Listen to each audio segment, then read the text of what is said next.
Hello everyone, welcome to my channel Vani on Politics. My name is Shivani and ये channel specially उन students के लिए है जो UGC net political science, UET PG, UPSC and other competitive exam की preparations कर रहे हैं, प्लस बीएमए स्टूडेंट्स। यहाँ हम कॉम्प्लेक्स टॉपिक्स को इजी एंड अंडरस्टैंडेबल लैंग्वेज में एग्जाम ओरिएंटेड अप्रोच के साथ स्टडी करेंगे। और मेरा ऑब्जेक्टिव सिर्फ इंफॉर्मेशन प्रोवाइड करना नहीं है, बल्कि आपको कंसेप्ट को इतना क्लियर कराना है सो दैट आप उन्हें एग्जाम में इजीली यूज कर सकें। सो हम यहाँ global politics, international relation, political theory, Indian political thought, western political thought, UGC net syllabus में जितने भी यूनिट्स मेंशन्ड हैं हम यहाँ उन सबको डिस्कस करेंगे। सो अगर आप ऐसे कंटेंट की तलाश में थे, so this channel is for you. I hope हम सब मिलकर एक स्ट्रॉन्ग एजुकेशनल कम्युनिटी बनाएंगे। और अगर आपको ये कंटेंट पसंद आए तो मेरे चैनल को सब्सक्राइब करिए और अपनी प्रिपरेशन जर्नी में मेरे साथ बने रहिए। So without further delay let's begin our first topic, that is United Nations. अब यूनाइटेड नेशन स्टार्ट करने से पहले हमें ये समझना जरूरी है कि ये एक इम्पॉर्टेंट टॉपिक क्यों है। तो जैसे कि आप देख सकते हैं, यूनाइटेड नेशन जो है इंटरनेशनल रिलेशन का एक सब टॉपिक है। और हम रीसेंट पीवाईक्यूज को एनालाइज करेंगे ना, तो हमें एक चीज देखने को मिलेगी कि रिसेंटली इंटरनेशनल रिलेशन जो है सबसे ज्यादा हाई वेटेज यूनिट है। तो इसमें आने वाले जितने भी सब टॉपिक्स हैं वो स्टडी करना इंपॉर्टेंट हो जाते हैं। तो चलिए शुरू करते हैं। अब यूनाइटेड नेशन जो है एक इंटरनेशनल ऑर्गेनाइजेशन है, पर इसे अच्छे से समझने के लिए हमें पहले थोड़ा सा हिस्टोरिकल बैकग्राउंड लेना पड़ेगा। तो क्या यूनाइटेड नेशन एक पहली इंटरनेशनल ऑर्गेनाइजेशन है? नहीं, इससे पहले भी एक इंटरनेशनल ऑर्गेनाइजेशन बनाई जा चुकी थी जिसका नाम था league of nation. Short form में लिख रही हूँ, याद रखिएगा। ये बनी थी 1920 में। ठीक है। अब जैसे कि आपको पता है ये वर्ल्ड वॉर 1 का टाइम था। ठीक है। अब इसको बनाया कैसे गया था? इसको बनाया गया था, एक 14 पॉइंट स्पीच आई थी। ठीक है, 14 point speech. I am sure अगर आपने पॉलिटिकल साइंस को थोड़ा सा इन डिटेल में पढ़ा है तो आपको समझ में आएगा एंड मे बी याद होगा। ठीक है। तो 14 पॉइंट स्पीच थी क्या? 14 पॉइंट स्पीच जो है यूएस के 28th प्रेसिडेंट ने दी थी, वुड्रो विल्सन। आई होप थोड़ा थोड़ा याद आ रहा होगा।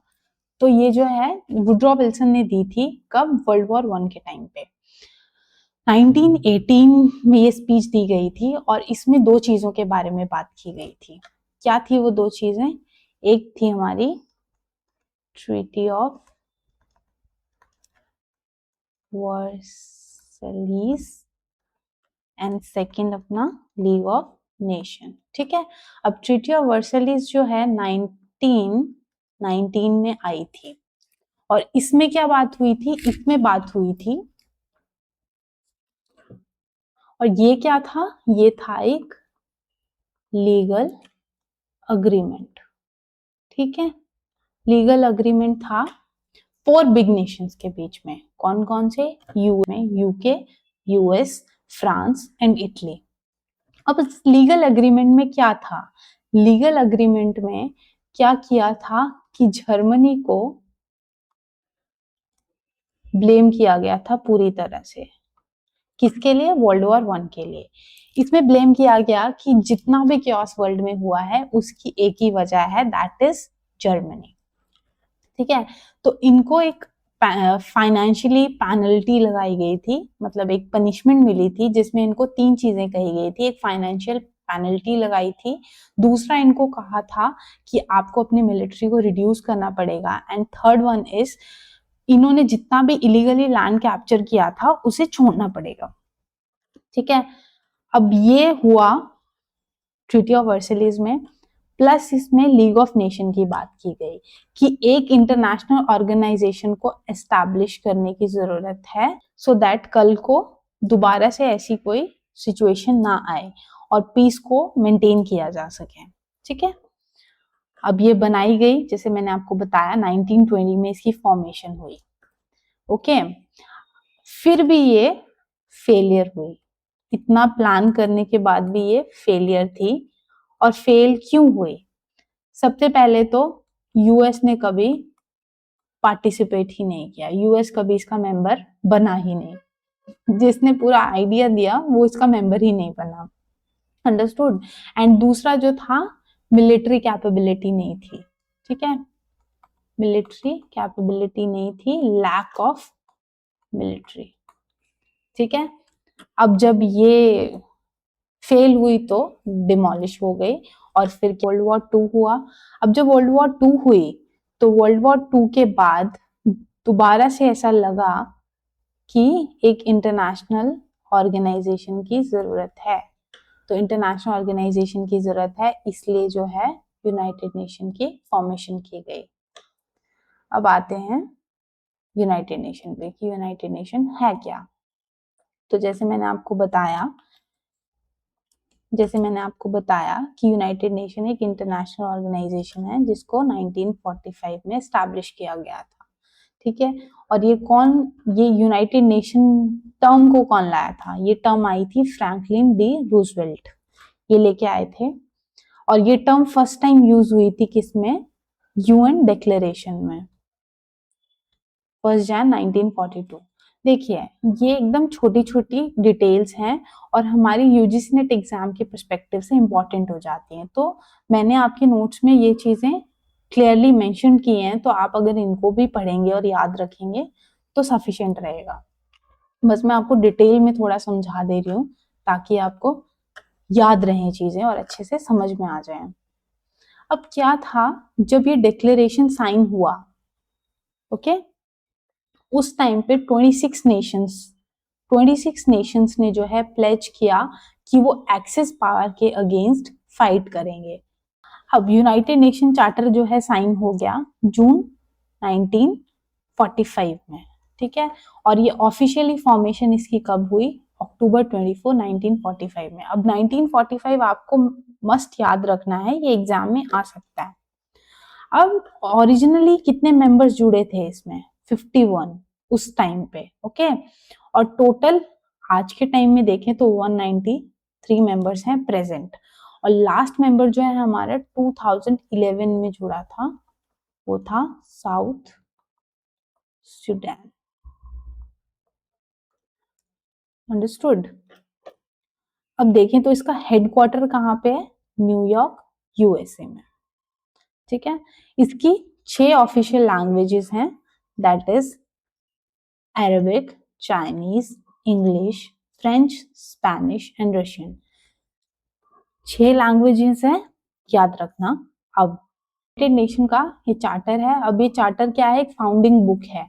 फाउंडिंग बुक कैसे की? मतलब इसके रूल्स रेगुलेशंस कैसे बनेगी, क्या क्या होगा, वो सारी की सारी चीजें इसमें मेंशन्ड हैं। अब इसमें एक प्रियम्बल है, 111 आर्टिकल्स हैं एंड 19 चैप्टर्स हैं, just like our Indian constitution. वैसे ही मतलब एक डॉक्यूमेंट है जिसमें जो है इतने आर्टिकल्स, इतने चैप्टर्स हैं। Done, okay. क्या है इसके objective? To promote international peace, to form friendly relations, form international law, sustainable development, for social progress, better living standard and human rights. अब बात यह है कि एक इंटरनेशनल ऑर्गेनाइजेशन बनाने की जरूरत क्यों थी, ठीक है। इसको इजी वे में समझना हो तो मैं आपको एक फनी सा एग्जाम्पल देके समझाती हूँ। सपोज एक क्लासरूम है, ओके, स्कूल में एक क्लासरूम है और उसमें बच्चे आ रहे हैं, बच्चे आके बैठ जा रहे हैं, ठीक है। अब बच्चे स्कूल क्यों आते हैं? पढ़ने के लिए आते हैं, ऑब्वियसली। अब वो आए और उनको कह दिया गया कि आप क्लास में बैठिए, पढ़िए, जो आपका मन करता है पढ़ने का, बस आपको इतने घंटे आज स्कूल में बैठना है और पढ़ना है, इतने इतने आपके पीरियड्स होंगे और उस हिसाब से आपको अपने सब्जेक्ट्स को कवर करना है, ठीक है। उनको एक बता दिया गया, ठीक है, ऐसे ऐसे सब्जेक्ट्स को कवर करना है। सो अब क्या होगा कि एक क्लास में सब बच्चे तो एक जैसे नहीं होंगे, कुछ मैथ्स पढ़ना चाहेंगे, कुछ साइंस पढ़ना चाहेंगे, कुछ गेम्स खेलना चाहेंगे, कुछ आर्ट आर्ट करना चाहेंगे, ठीक है। अब सबकी अपनी अपनी प्रेफरेंसेस होंगी। अब जब सभी सभी अपनी अपनी बात बोलेंगे तो ऑब्वियसली chaos होगा, है ना। अब उनको हैंडल करने के लिए तो कोई नहीं है, तो सभी अपनी मर्जी चलाएंगे। एक ये बात, ठीक है। अब दूसरा, उनके पास कोई करिकुलम नहीं होगा कि हाँ आपका ये सिलेबस है, आपका ये टाइम टेबल है, आपको अभी ये पढ़ना है कि फर्स्ट पीरियड आपका जो है इंग्लिश का है, सेकंड आपका मैथ्स का है, third so and so on, ठीक है। वैसा तो कुछ होगा नहीं, तो वो सब अपनी मर्जी से जो उनका मन करेगा पढ़ेंगे। प्लस अब सपोज ऐसा होता है कि क्लास में एक बच्चा दूसरे बच्चे का टिफिन चोरी कर लेता है। अब जिसका टिफिन चोरी हुआ है, अब वो ब्लेम करेगा कि तूने मेरा टिफिन चुराया, क्योंकि उसको तो पता है उसका टिफिन चोरी हो गया। बट अब जिसने चोरी किया है वो तो नहीं मानेगा, वो बोलेगा कि मैंने नहीं किया, ठीक है। अब दो बच्चे लड़ रहे हैं आपस में, अब क्या होगा, आपको पता है स्कूल में कैसा होता है, ग्रुपिज्म होता है। अब जिसने चोरी किया उसके भी कुछ दोस्त होंगे, अब जिसका चोरी हुआ है उसके भी कुछ दोस्त होंगे, अब सारे मिलके आपस में लड़ेंगे तो और chaos होगा।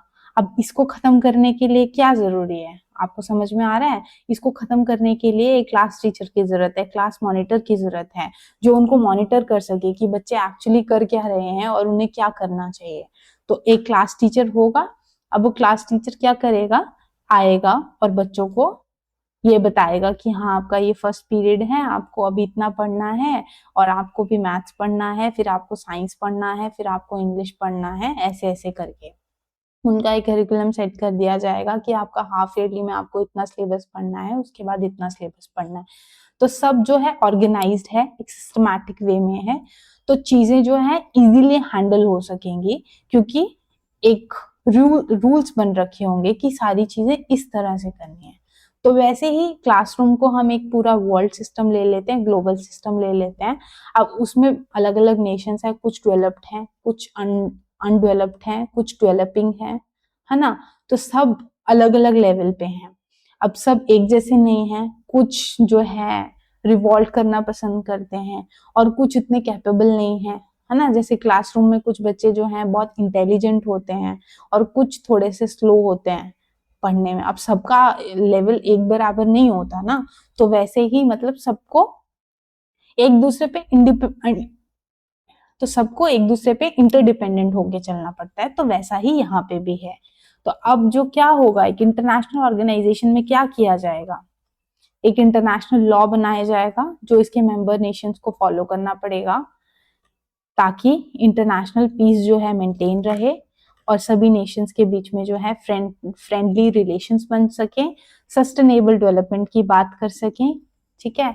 और ह्यूमन राइट्स को लेके बात हो ताकि किसी के साथ कुछ गलत ना हो, है ना। आया समझ में? तो यही ऑब्जेक्टिव्स हैं। अब इसके बाद आते हैं हम मेंबरशिप पे। तो यूनाइटेड नेशन तो इसके बाद आते हैं हम मेंबरशिप पे। अब क्या है, मैंने आपको पहले ही बताया यूनाइटेड नेशन में 193 मेंबर हैं एंड लास्ट मेंबर, तो मैंने आपको पहले ही बताया यूनाइटेड नेशन में जो है 193 मेंबर हैं और लास्ट जो है साउथ सुडान जो है 2011 में इसका मेंबर बना था। ओके। अब admission of state is affected by General Assembly on the recommendation of Security Council। हाँ, तो न्यू मेंबर की जो एडमिशन है वो जर्नल असेंबली से होगी, किसकी रिकमेंडेशन पे, सिक्योरिटी काउंसिल की, और ये अपना आर्टिकल 4 में बताया है। ओके। अब ये कैसे होगी, स्पेशल मेजोरिटी के थ्रू। अब स्पेशल मेजोरिटी क्या होती है, special majority that is 2/3 member जो है प्रेजेंट वोटिंग, 2/3 मेंबर जो है वोट करेंगे उस बेसिस पे। और इसके अलावा कुछ, एक तो मेंबर नेशंस होते हैं जनरल यूनाइटेड नेशन, एक तो मेंबर नेशन होते हैं यूनाइटेड नेशन में, दूसरा क्या होता है, एक ऑब्जर्वर स्टेटस दिया जाता है। ऑब्जर्वर स्टेटस क्या है, पार्टिसिपेशन विदाउट वोटिंग। ओके। अब इनका क्या रोल है, ये जो है वोट नहीं दे सकते, ठीक है। यूनाइटेड नेशन में कोई भी रेजोल्यूशन पास होना उसमें ये वोट नहीं दे सकते, बट ये रिकमेंडेशन दे सकते हैं, डिबेट्स में पार्टिसिपेट कर सकते हैं, डॉक्यूमेंट सबमिट कर सकते हैं, बस ये वोटिंग नहीं, इनके पास वोटिंग पावर नहीं होती कि हाँ कोई भी रेजोल्यूशन पास होगा तो उसमें सिर्फ जो मेंबर नेशंस हैं वही वोट देंगे, उसके अलावा किसी के पास भी कोई पावर नहीं होती, वो सिर्फ एक ऑब्जर्वर स्टेट की तरह काम करता है। किसी के पास भी इतनी पावर नहीं होती, बस वो ऑब्जर्वर स्टेट की तरह काम करता है। ठीक है, अब ये हो गया हमारा कि इसकी मेंबरशिप किस बेसिस पे होती है, समझ में आया। अब इसके बाद आते हैं हम इसकी ऑर्गन्स पे, ये पढ़ना बहुत ज्यादा जरूरी है, तो ध्यान दीजिएगा। जर्नल असेंबली, इसकी सबसे पहली ऑर्गन है जर्नल असेंबली। जर्नल असेंबली क्या है? ये एक ऑर्गेनाइजेशन है यूनाइटेड नेशन की, जिसको हम एक तरह से पार्लियामेंट ऑफ नेशन भी बोल सकते हैं। ठीक है, जहां पे डिबेट होती है, डिस्कशन होती है इश्यूज को लेके। ठीक है, ग्लोबल इश्यूज को लेके, कोई भी वर्ल्ड थ्रेट है, पीस को लेके कोई भी थ्रेट है, उसको लेके जितनी भी चीजें हमने डिस्कस की, उन सब चीजों को लेके यहाँ पे डिबेट एंड डिस्कशंस होते हैं। और यूनाइटेड नेशन में जो है, और यूनाइटेड नेशन के जनरल असेंबली में जो है, यूनाइटेड नेशन के जितने भी मेंबर्स हैं वो रिप्रेजेंट होते हैं। देखने वाली बात यह है कि ये लेजिटिमेट बॉडी नहीं है, सिर्फ एडवाइजरी बॉडी है। ठीक है, सिर्फ रिकमेंडेशन देती है, लीगली बाइंडिंग नहीं है। ठीक है, ये अपने मेंबर नेशंस को सिर्फ रिकमेंड करेगी बट लीगली बाइंडिंग नहीं है। All member states have one vote, सभी मेंबर स्टेट्स के पास एक वोट होता है। जब कोई भी रेजोल्यूशन पास होता है तो हर नेशन के पास एक वोट रहता है। To discuss budget, financial assessment, to elect non permanent member, okay, session annually. अब यहाँ पे बात किया गया इमरजेंसी सेशन के बारे में। इमरजेंसी सेशन क्या है? इमरजेंसी सेशन जो है 24 आवर्स के अंदर होता है। और ये क्यों होता है? If security council is unable to act on threat to peace. ठीक है, तो ये सेशन होता है, इसको विद इन 24 आवर्स में किया जा सकता है, या तो सिक्योरिटी काउंसिल के थ्रू होगा। अच्छा, अब सिक्योरिटी काउंसिल क्यों एक्ट नहीं कर पाती किसी ऐसे थ्रेट पे? When Security Council is unable to act on threat to peace, often because of veto power. ठीक है, इसके बाद देखते हैं, जैसे मैंने आपको बताया कि 1 वोट जो है हर मेंबर के पास होता है।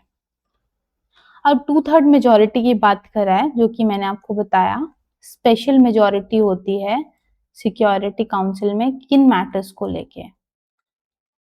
जो वोटिंग होती है किन मैटर्स पे? International peace and security, admission of new member, United Nation budget.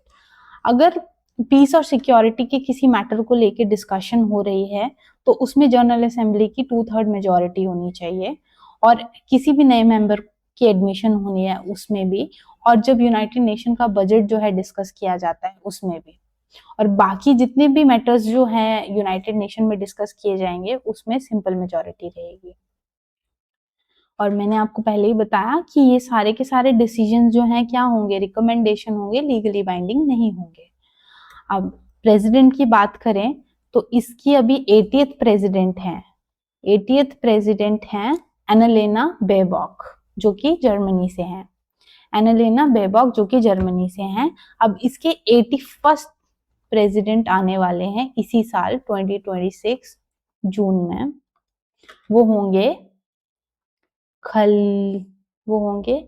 Khalilur Rahman, ये हैं बांग्लादेश के। ठीक है, ओके। अब ये हो गया हमारा general assembly. General assembly I hope आपको समझ में आ गया। इसके बाद आते हैं हम सिक्योरिटी काउंसिल पे। अब सिक्योरिटी काउंसिल क्या है?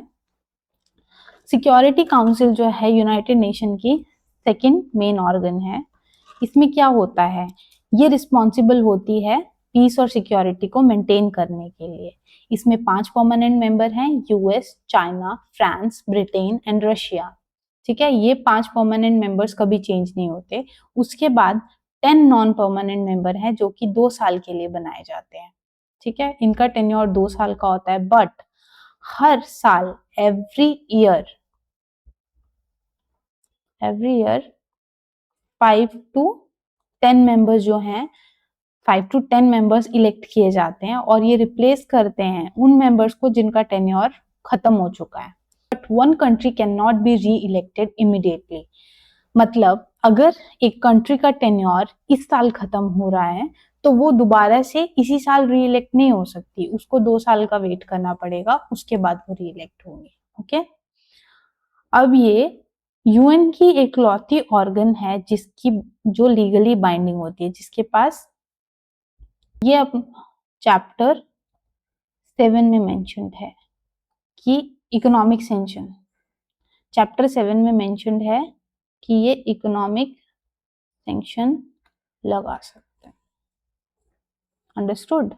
अब इसके बाद आते हैं, every permanent member has veto power, her permanent member के पास एक वीटो पावर है। आर्टिकल 27 में इसकी बात की गई है, हर कंट्री के पास एक वीटो पावर है। आर्टिकल 27 जो है डील करता है वोटिंग राइट्स को लेके, बट वहां पे वीटो वर्ड यूज नहीं किया गया, मेंशन नहीं किया गया।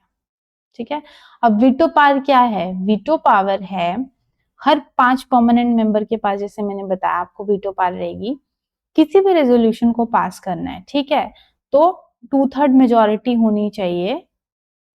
ये किसी भी रेजोल्यूशन को पास करना है, अगर 2/3 मेजोरिटी जो है सिक्योरिटी काउंसिल की उस पर अग्री करती है तो वो रेजोल्यूशन पास होगा, ऐसा लगता है, बट नहीं।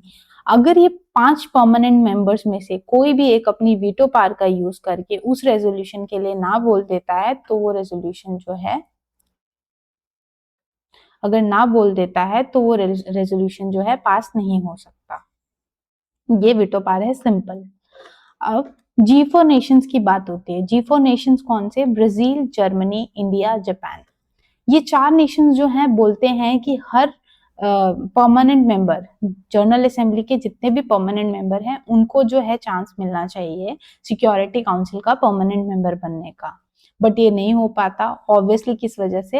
ये 5 परमानेंट मेंबर के पास जो वीटो पावर है उसकी वजह से।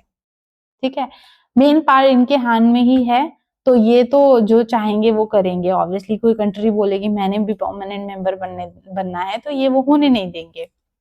ओके, आर्टिकल 99 स्पेशल प्रोविजन है जो सेक्रेटरी जनरल को जो है पावर देता है कि वो सिक्योरिटी काउंसिल को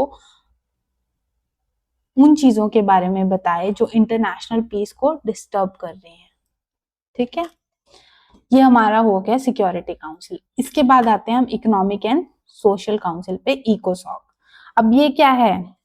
ये भी यूनाइटेड नेशन की ऑर्गन है जो हैंडल करती है इकोनॉमिक एंड सोशल एस्पेक्ट। जितने भी नेशन, जितने भी इसके मेंबर नेशंस हैं उसके इकोनॉमिक और सोशल एस्पेक्ट्स को ये हैंडल करती है। इसका हेडक्वार्टर न्यूयॉर्क यूएसए में है, और ये इसका हेडक्वार्टर न्यूयॉर्क यूएसए में है, और ये जनरल असेंबली के अंडर काम करती है। इसके टोटल 54 मेंबर्स हैं जो 3 साल की टर्म के लिए बनते हैं। जैसे सिक्योरिटी काउंसिल में जो है 10 मेंबर्स 2 साल के लिए बनते हैं, वैसे इसके 54 मेंबर्स जो हैं 3 साल के लिए बनते हैं। इंडिया जो है इसका मेंबर इलेक्ट हुआ 2026 टू 2028। ओके, अब क्या प्रोसेस रहता है इसका? इसमें क्या होता है, हर साल 18 मेंबर्स जो हैं इलेक्ट किए जाते हैं। ठीक है, 18 नेशंस जो हैं इलेक्ट किए जाते हैं, और सेम ये रिप्लेस करते हैं उन नेशंस को जिनका 3 साल का टेन्योर खत्म हो रहा है। अब इसमें एक और चीज याद करने वाली है कि जैसे मैंने आपको सिक्योरिटी काउंसिल के लिए बताया कि हर साल जो है 5 से 10 मेंबर्स को इलेक्ट किया जाता है, बट ये जो नॉन परमानेंट मेंबर जो हैं सिक्योरिटी काउंसिल के, उनको जो है वर्ल्ड लेवल में, ग्लोबल लेवल में, रीजन वाइज जो है वो किया गया है। एक और चीज याद करने वाली है कि मैंने जैसे आपको बताया सिक्योरिटी काउंसिल में 5 परमानेंट मेंबर्स हैं और 10 नॉन परमानेंट मेंबर्स हैं, है ना। अब टोटल तो हो गए 15। ठीक है, बट ये जो 10 नॉन परमानेंट मेंबर्स हैं ये इलेक्ट होते हैं। मैंने बोला आपको हर हर साल जो है 5 to 10 मेंबर्स जो हैं इलेक्ट होते हैं और उनको रिप्लेस करते हैं जिनका टेन्योर खत्म हो चुका है। अभी जो 10 नॉन परमानेंट मेंबर्स की जो सीट्स हैं ये कैसे एलोकेट की गई हैं? ये जो है रीजन वाइज हुई हैं, रीजन वाइज हुई हैं, जैसे कि Africa, Asia, Latin America, western Europe, और ईस्टर्न यूरोप। ठीक है, अब अफ्रीका को दी गई 3 सीट्स, एशिया को दी गई 2, लैटिन अमेरिका को दी गई 2 और ईस्टर्न यूरोप को दी गई 1। ठीक है, अब वैसे हम इकोसॉक में देखें तो सेम तरह से जो है Africa, Asia, Latin America, West Europe, East Europe, अब इसमें भी सीट्स एलोकेट की गई हैं। किस बेसिस पे? अफ्रीका को दी गई हैं तो कैसे? एशिया को दी गई हैं 11, लैटिन अमेरिका को दी गई हैं 10, वेस्टर्न यूरोप को दी गई हैं 13, ईस्टर्न यूरोप को दी गई हैं 6। हाँ, ठीक है, तो इसके आगे देखते हैं। ये जो है कोऑर्डिनेट करता है सभी इंटरनेशनल एजेंसीज के साथ, बट इसको कोई भी पावर नहीं दी गई है, इसके पास भी सिर्फ रिकमेंडेशन की पावर है, जस्ट लाइक जनरल असेंबली। और इसमें जो मेंबर्स बनते हैं वो सिंपल मेजॉरिटी से बनते हैं। सिक्योरिटी काउंसिल में जो है स्पेशल मेजॉरिटी होती है, इसमें जो है सिंपल मेजॉरिटी होती है। अब आते हैं सेक्रेटरीट पे। अब सेक्रेटरीट के कोई इलेक्शंस नहीं होते स्पेसिफिकली, ये अपॉइंट किया जाता है किसके थ्रू? जनरल असेंबली के through, on the recommendation of security council, और ये 5 साल के लिए बनता है। मतलब इसको क्या है कि सिक्योरिटी काउंसिल रिकमेंड करेगी और जनरल असेंबली उसको अपॉइंट करेगी 5 साल के लिए सेक्रेटरीट को। और ये सेक्रेटरीट जो है इसको हेड करता है सेक्रेटरी जनरल। ठीक है, ये सभी सेक्रेटरी जनरल अभी तक के जो रहे हैं उनके नाम है, इनको याद कर लीजिएगा। along with international civil servants to ensure all the paperwork of UN is being done on the smooth manner। ठीक है, तो सिंपल कि इसको अपॉइंट किया जाता है जनरल असेंबली के थ्रू, बट रिकमेंडेशन होती है सिक्योरिटी काउंसिल के लिए, और ये 5 साल के लिए बनते हैं, और इसको हेड करता है सेक्रेटरी जनरल। और उसके साथ कौन होते हैं? इंटरनेशनल सिविल सर्वेंट्स होते हैं, और ये सारा का सारा यूएन का जो पेपर वर्क है उसको हैंडल करते हैं और मेक श्योर करते हैं कि यूनाइटेड नेशन का जितना भी काम है वो स्मूथली हो। It has no political power, इसके पास कोई पॉलिटिकल पावर नहीं है, एक तरह से ये सिर्फ एडमिनिस्ट्रेटिव एजेंसी है यूनाइटेड नेशन की। ठीक है, प्राइमरी एज द ब्यूरोक्रेट बताया मैंने आपको। अभी हमने आर्टिकल 99 थोड़ी देर पहले भी पढ़ा, इसमें सिक्योरिटी, ये सेक्रेटरी जनरल के पास ये पावर रहती है कि वो ऐसे मैटर्स को सिक्योरिटी काउंसिल में लेके आए जो इंटरनेशनल पीस और सिक्योरिटी के लिए थ्रेट हैं। ठीक है, अब सेक्रेटरी जनरल मैंने आपको बता दिया, ये सारे के सारे याद करने हैं। अभी के सेक्रेटरी जनरल जो है वो है एंटोनियो ग्यूटरस, वो है एंटोनियो ग्यूटरस, ग्यूटरस। ये बने थे 2017 टू ये बने थे 2017 टू 2022। ये इनका फर्स्ट टेन्योर था और अभी जो है इनका सेकंड टेन्योर चल रहा है। ठीक है, इसके बाद आते हैं हम इंटरनेशनल कोर्ट ऑफ जस्टिस। अब इंटरनेशनल कोर्ट ऑफ जस्टिस जो है 5th ऑर्गन है यूनाइटेड नेशन का। अब ये जो है क्या है, जुडिशियल ऑर्गन है जो कि सारे के सारे लीगल डिस्प्यूट्स जो है हैंडल करता है यूनाइटेड नेशन के। और यूएन का एकलौता ऑर्गन है जिसका हेडक्वार्टर यूएस में ना होके नेदरलैंड में है। बाकी जितने भी यूनाइटेड नेशन के ऑर्गन्स है सभी सबके हेडक्वार्टर जो है यूएस में है, न्यूयॉर्क में। Every member of United Nations automatically become member of ICJ and abide to follow rules and regulation। जितने भी यूनाइटेड नेशन के मेंबर्स हैं वो ऑटोमेटिकली आईसीजे के जो इंटरनेशनल कोर्ट ऑफ जस्टिस के मेंबर्स बन जाते हैं और इनको जो है इसके रूल्स एंड रेगुलेशंस को फॉलो करना पड़ता है।